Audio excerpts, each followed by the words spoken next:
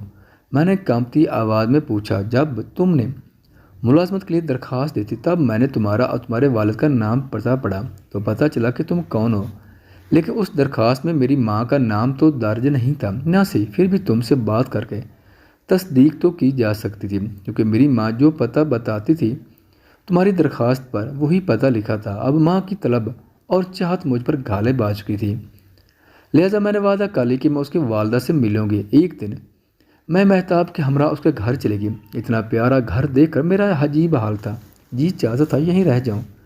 وہاں صرف اس کی ماں تھی جو میری رشتے میں خالہ لگتی تھی۔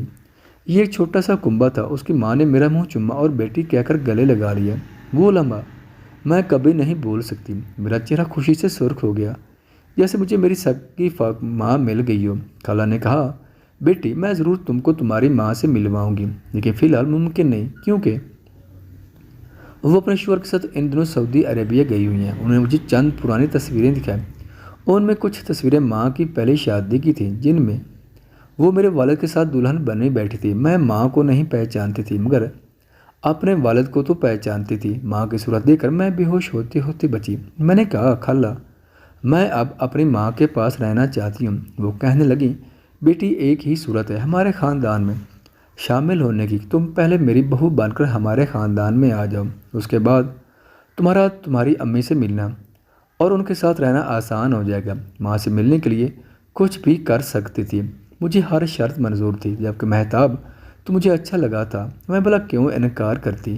حالانکہ جانتی تھی کہ اگر پھپھو اور دادی کو اس بات کی بھنک بھی پڑ جاتی کہ میں ماں سے ملنا چاہتی ہوں وہ مجھ پر عرصہ حیات تنگ کر دیتی۔ میں نے خالہ سے کہا، میں تو آپ سے جدا ہونا ہی نہیں چاہتی، آپ سے میری ماں کی خوشبو آتی ہے۔ بہرحال اس روز تو میں وقت پر اپنے گھر پہنچا دی گئی، لیکن 4 دن بعد خالہ میرا رشتہ لینے آ گئی۔ جب انہوں نے رشتے کی بات کی تو دادی کو پتہ چل گیا کہ یہ تو میری ماں کے رشتہ دار ہیں۔ ان کا موڈ سخت آف ہو گیا۔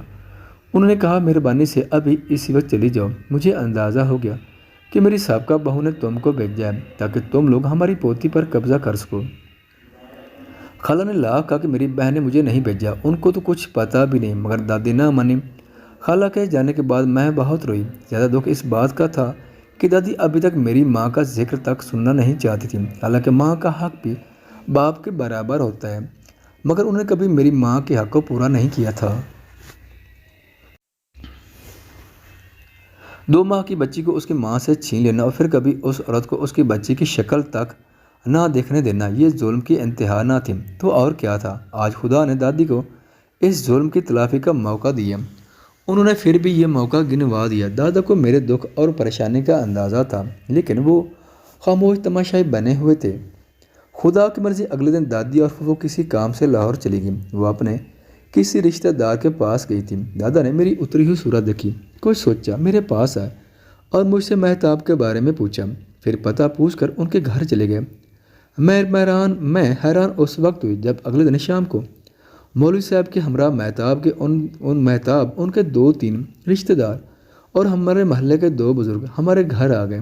دادا نے مجھے نیا جوڑا دیا جو خالہ لائی تھی، کہا کہ یہ پہن لو، میں تمہارا نکاح کر رہا ہوں۔ خالہ اور ان کی بیٹی نے مجھے تیار کیا اور میرا نکاح مہتاب سے ہو گیا۔ میں بار بار آنکھیں کھولتی اور بند کرتی کہ کہیں یہ خواب تو نہیں، لیکن یہ خواب نہ تھا، حقیقت تھی۔ اور یہ بھی حقیقت تھی کہ جس قدر محبت میرے دادا جان نے مجھ سے کی تھی کسی نے نہیں کی۔ یہ وہی تھے کہ جن کی بدولت مجھے اپنی زندگی کی سب سے بڑی خوشی ملی۔ پھر خالہ کے توسط سے میں 23 سال بعد اپنی حقیقی والدہ سے ملی۔ اس وقت کی خوشی کو میں کیا کروں کہ اس کے لیے میرے پاس الفاظ ہی نہیں ہیں۔ بہرحال اس دن نکاح کے بعد دادا جان نے مجھے خالہ اور مہتاب کے ساتھ رخصت کر دیا۔ میں نہیں جانتی کہ دادی اور پھوپھو پر کیا گزری، لیکن جو ماں پر گزری وہ بھی انہوں نے مجھے نہ بتایا کہ بیٹی کو کچھ ہوگا۔ خدا کا شکر کہ میرے دادا مجھ سے راضی تھے، ورنہ میرا یہ خواب کبھی پورا نہ ہوتا۔